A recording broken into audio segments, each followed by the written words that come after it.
Welcome to Radical Remembering with psychologist Dr. Narissa and Dr. Bukky. This is a weekly conversation where we explore the ways we've internalized oppression and consider what it really means to be liberated. Each episode will leave you with intimate knowledge of the liberation process, sprinkle a little healing magic, and leave you with wisdom for your journey.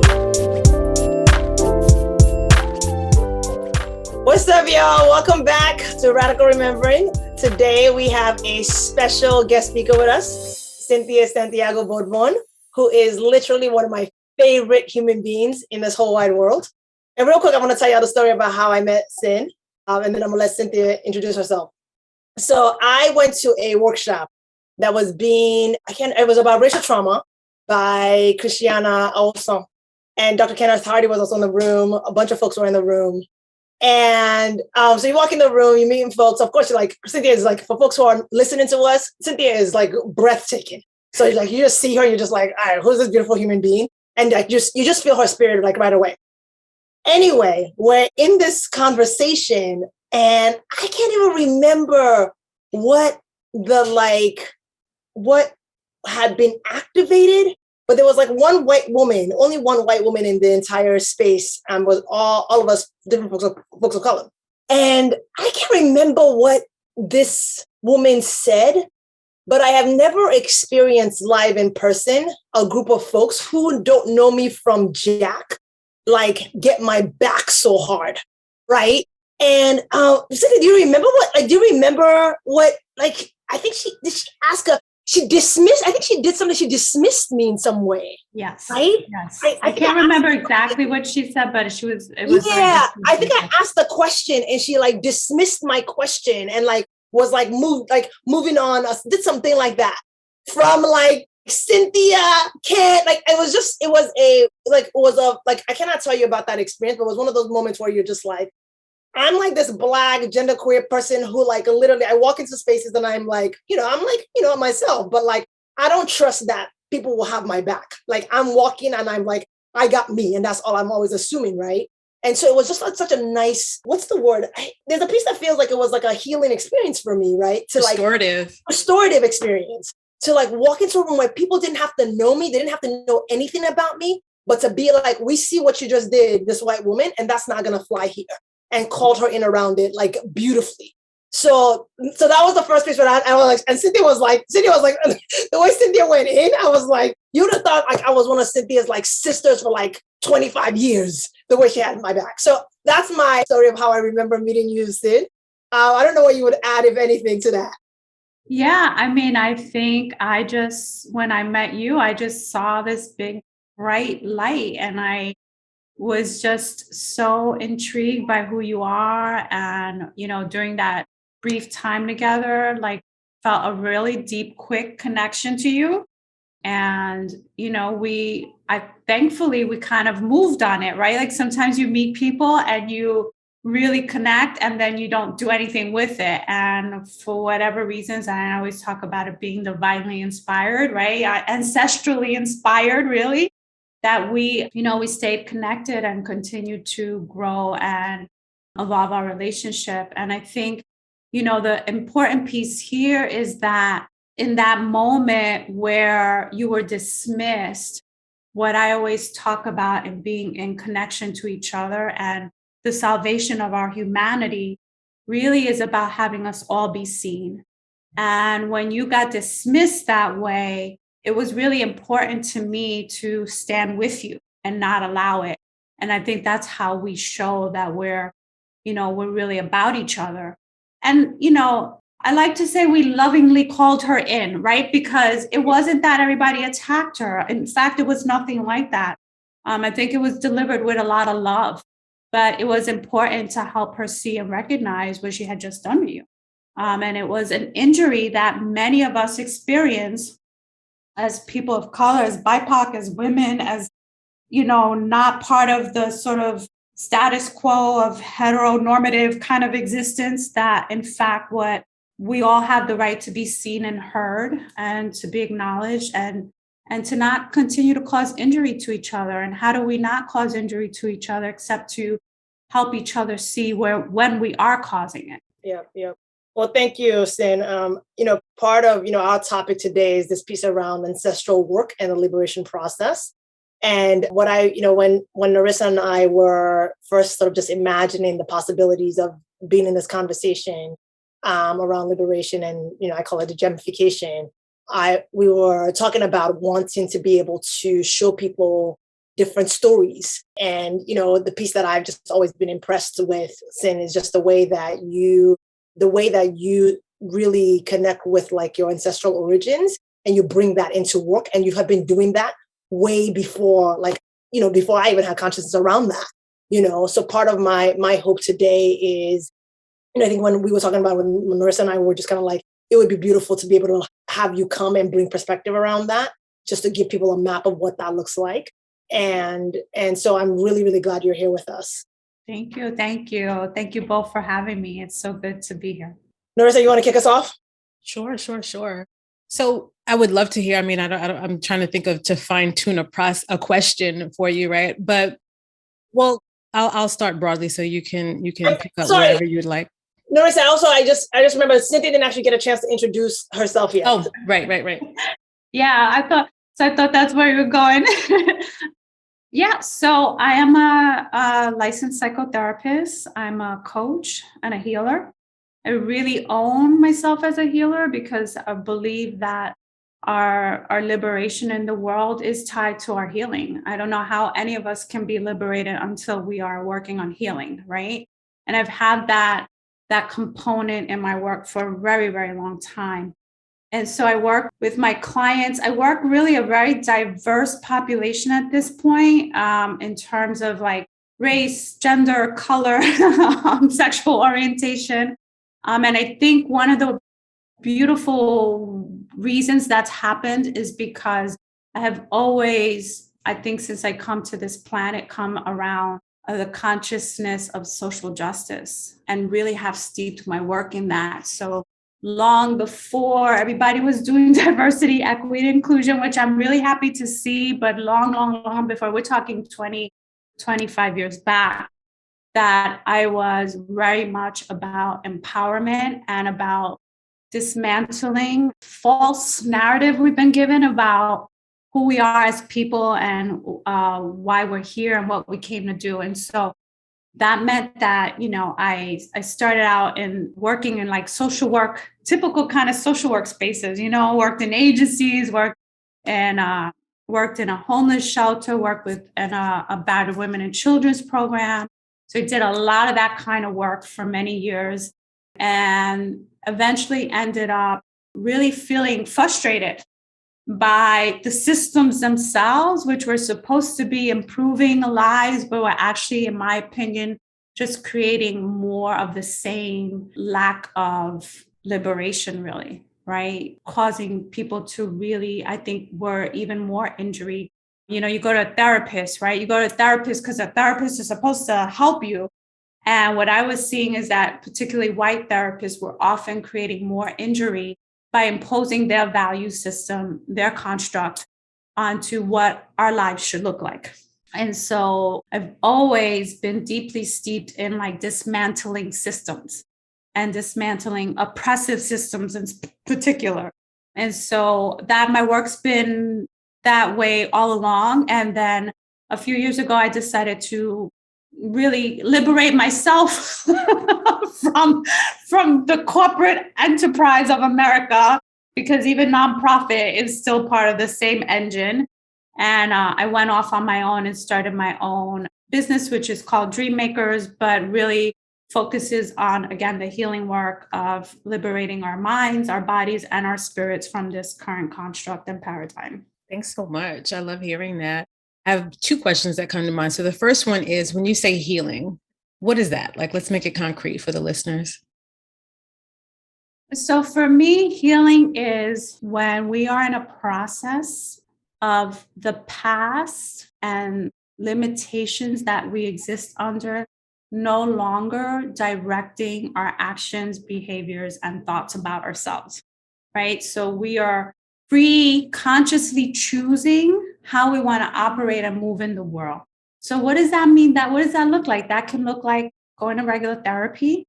But it can also look like, how do we free ourselves from trauma, past traumas, right? How do we heal from past experiences of family trauma, racial trauma, intergenerational trauma, societal trauma, right?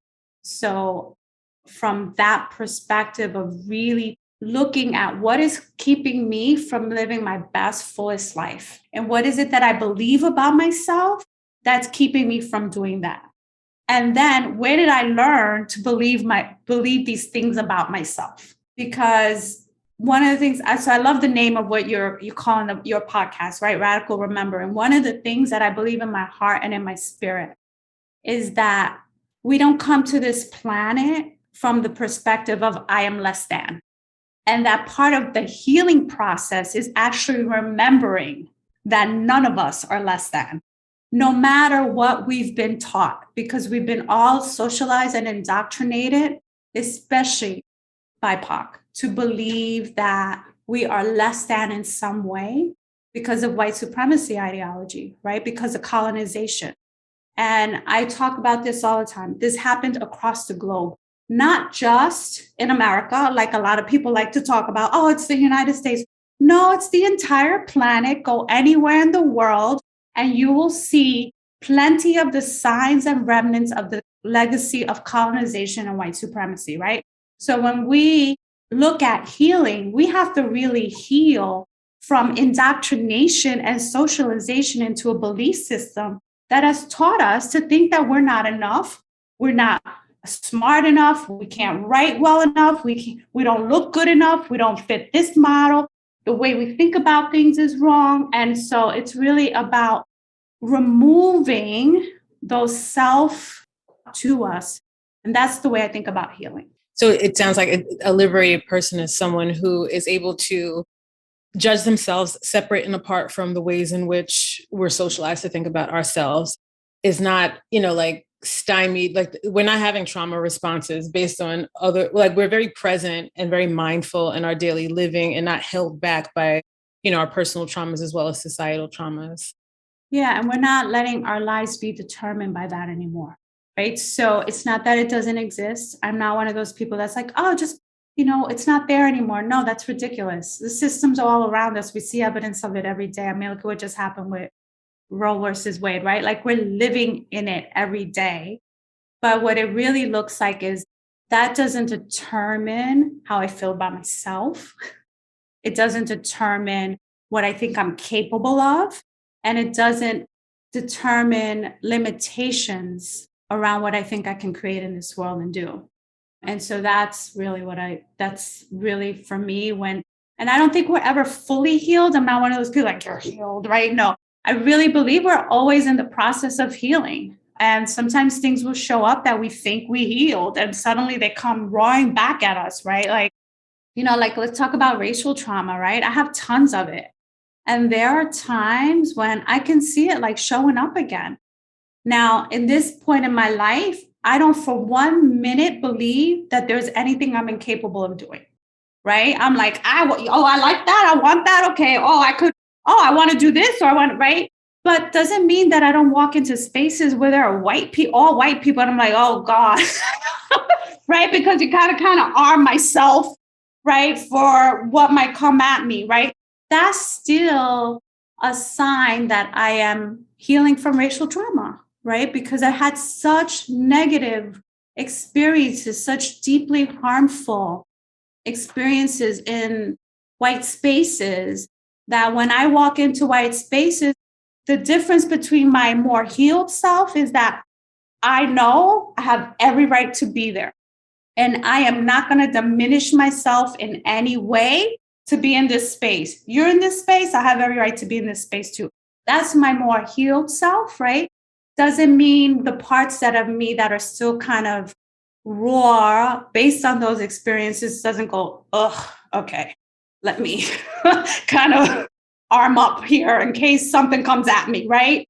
So I think that's the difference, right? And that those past times where I might have literally shrunk before I was more healed, like try to be almost invisible, try not to make too much noise, try not to bring too much attention to myself, right? that instead of that, I'm very present, very much authentically within myself, right? Wear my hair the way I want, wear the jewelry I want, wear the clothes I want. Like, I am not determining my existence based on that, on the past experiences where I was deeply harmed. Thank you. So you said that you've always been like this, right?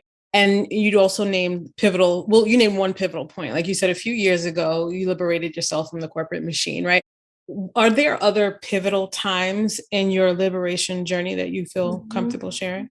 Yeah, I think Bukky alluded to one a little bit earlier. For me, I think the greatest liberation came through my spirituality and my connection to my ancestors. And that was a game changer for me, right? This society in general, especially, way back when, I think we talk a lot more about ancestors now than we've ever did.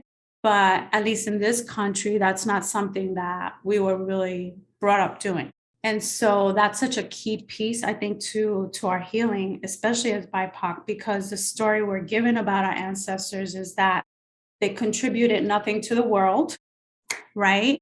That we have nothing, they had nothing to offer, right? With stories, the stories are savages and slaves. That's the stories, right? And so when I started learning the truth of who we are and what I came from, that was key to my healing process. In fact, I would say that it was the most important part of my healing process because it allowed me to see myself differently.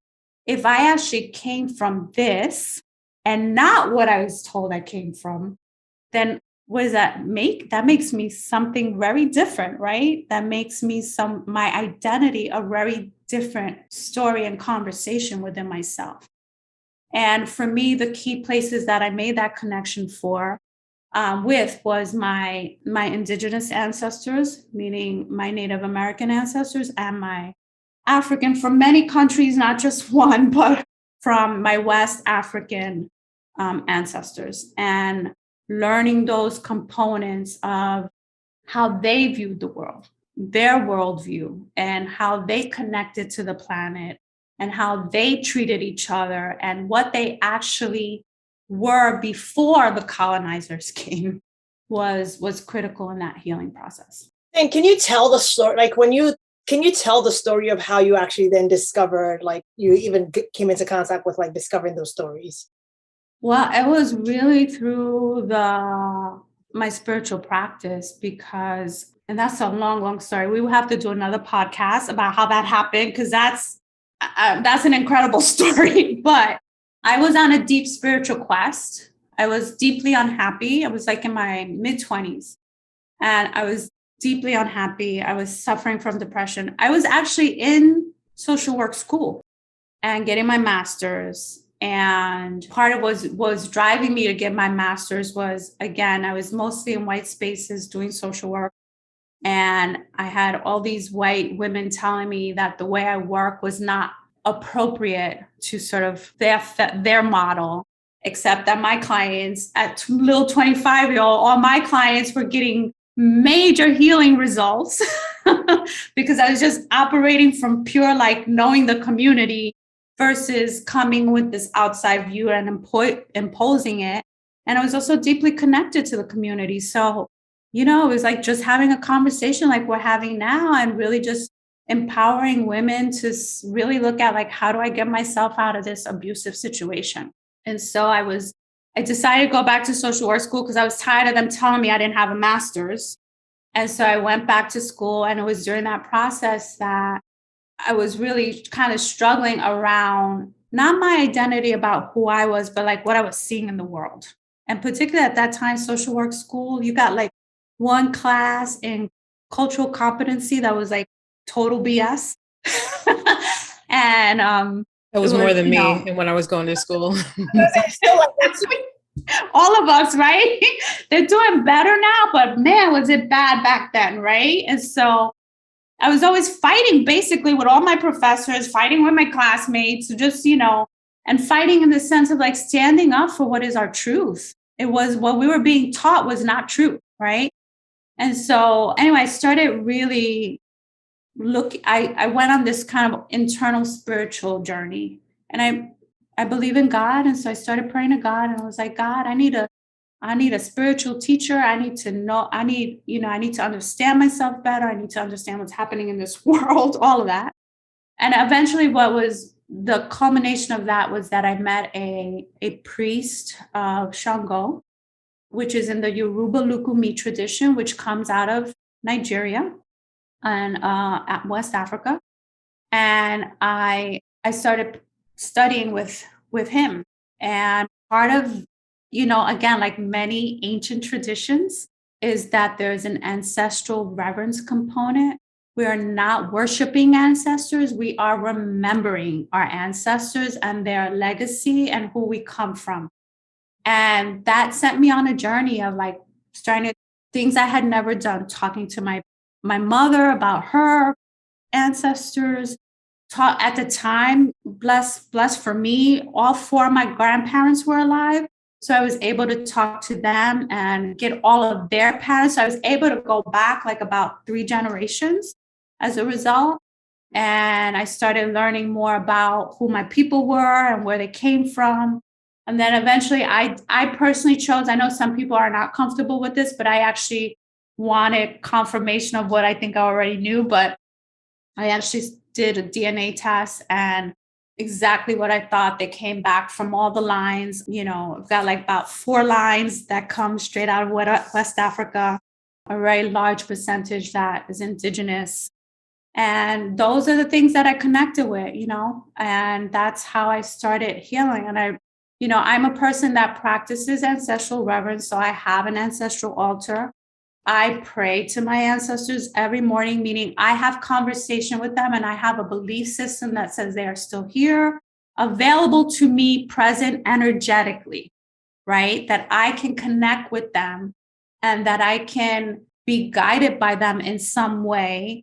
I truly believe that, and so that's for me a big piece.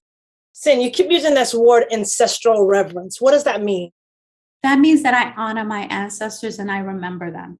I distinguish that between what people call like idolizing, right? Because there's a lot of controversy a lot of times around, oh, but you're not supposed to be praying to anybody but God. And, it gets all kind of crazy. And I'm not part of that. I really believe that energetically, we all have an imprint, right? Bukky has an imprint, Narissa has an imprint. We all have an imprint. And that imprint is our energy. And so what happens when the energy leaves the body, right? That's when we die. But where does that energy go? It doesn't disappear. It's still an energy. And so in this ancestral reverence, what we're doing is we're remembering those that came before us that are no longer physically present, but that have energetically are still available to us, and that we can access energetically their wisdom and their guidance and their understanding of life. And so that's what I mean by reverence. Like I honor them.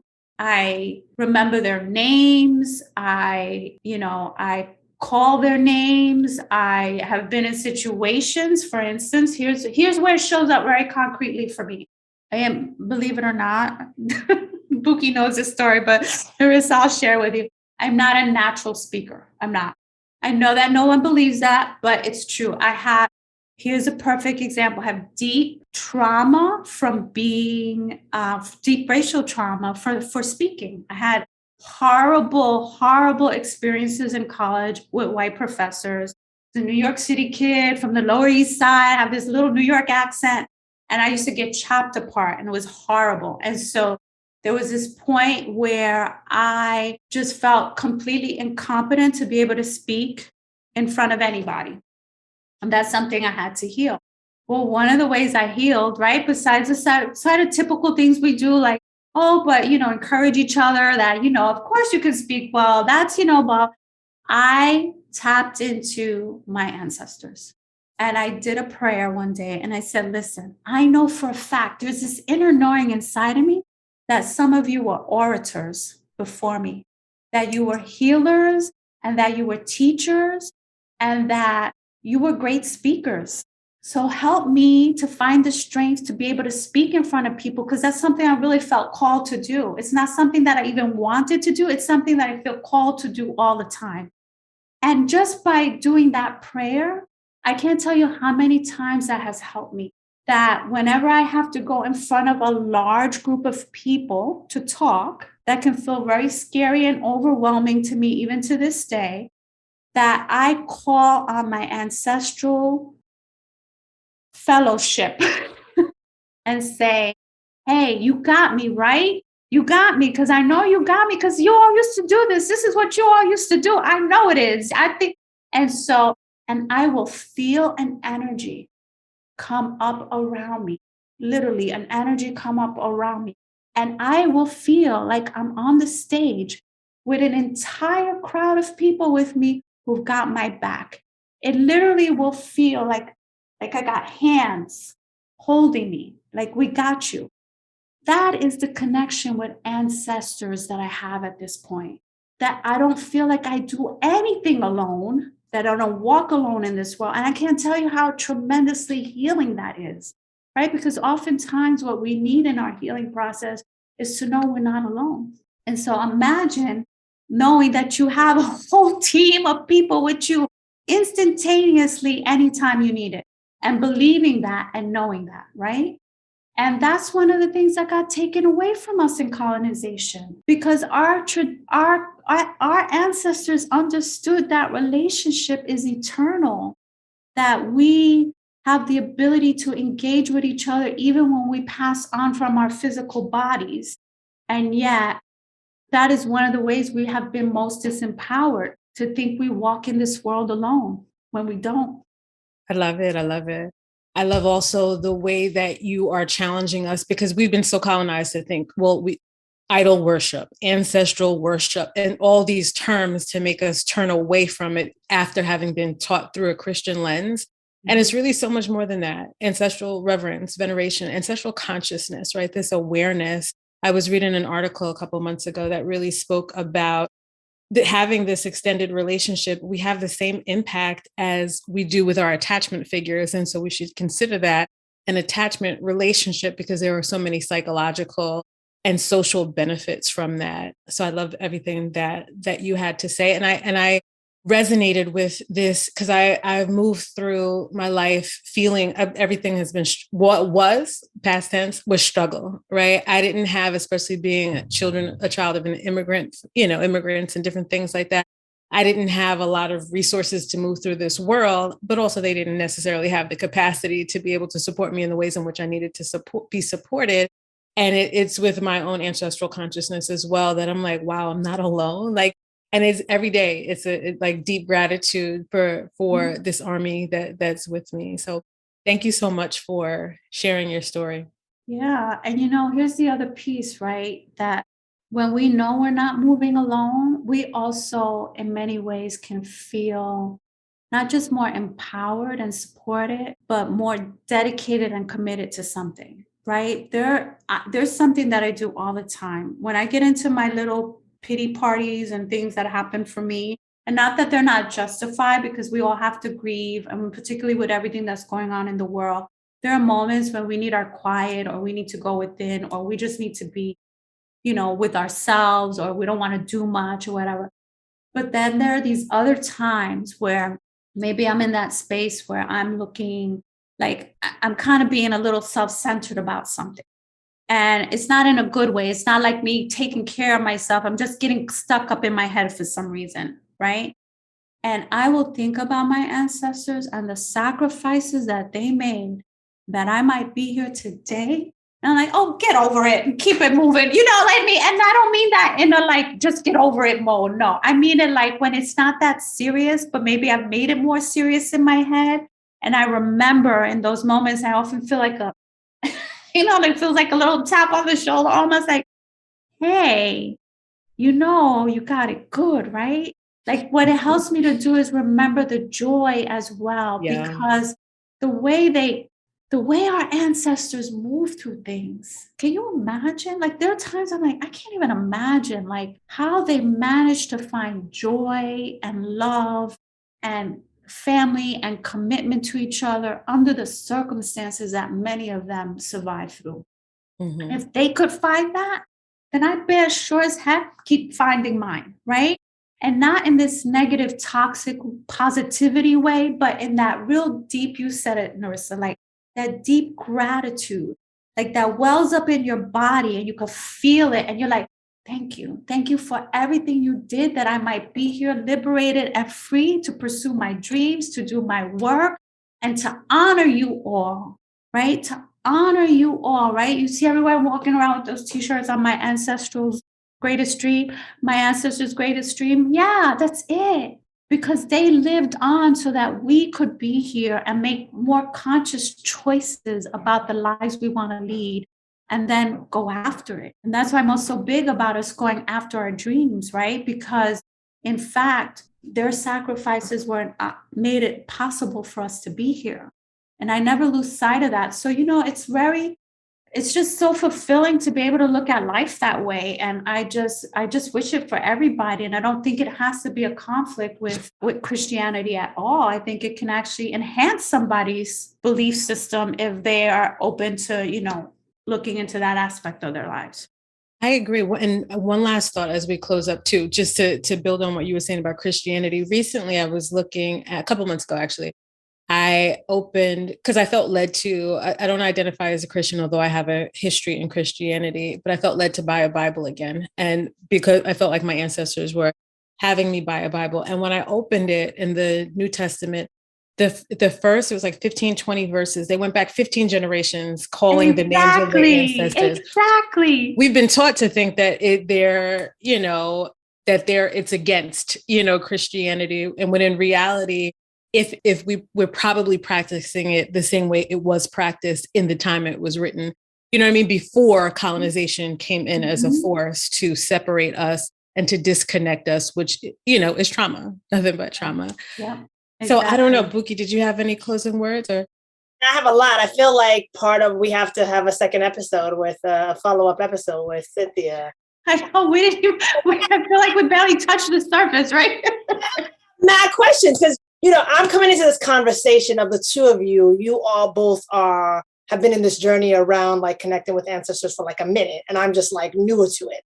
And Cynthia, one of the things I love when you talk, there's a way in which you talk about it that like literally, like when you were describing your story, it's like I feel attracted to like when you describe energetically, I can literally feel hands on my back, right? And so I know that people like me, like listeners like me, who are just like, wait, can we slow down the story for a second and like ask a bunch of questions around that? So Narissa, I'm wondering if like our next episode, we bring Cynthia back and we like double click into some of these things. And so people can start to, and I think really more around for folks who are interested in wanting to start to remember, right, their own ancestors, their own ancestral practices. How does one start to find their way to that? So I'd love to hear both of you, because I feel like both of you have mad like wisdom around this to be able to share with our listeners around that.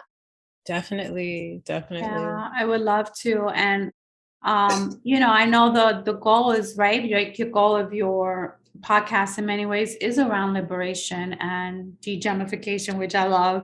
And that piece has been, that ancestral practice piece has been so much a part of my journey and continues to be a part of it, right? And then there are times when people don't want to connect to ancestors, right? And how do you not do that? And depending on what the circumstances are. And I even hear people, BIPOC saying like, there's some ancestors I don't have no conversation with them. They did kind of crappy stuff, right? And so like being able to distinguish between even that can be really important for people. So yeah, I would love to come back. I'd be happy to. Definitely. Thanks so much for being with us. Well, thank you both. This has been so much fun. Thank you. Thanks for listening. If you've loved what we've had to say, please subscribe on your favorite podcast platform. I'm Dr. Narissa, and you can find me on IG at Dr. Narissa Williams.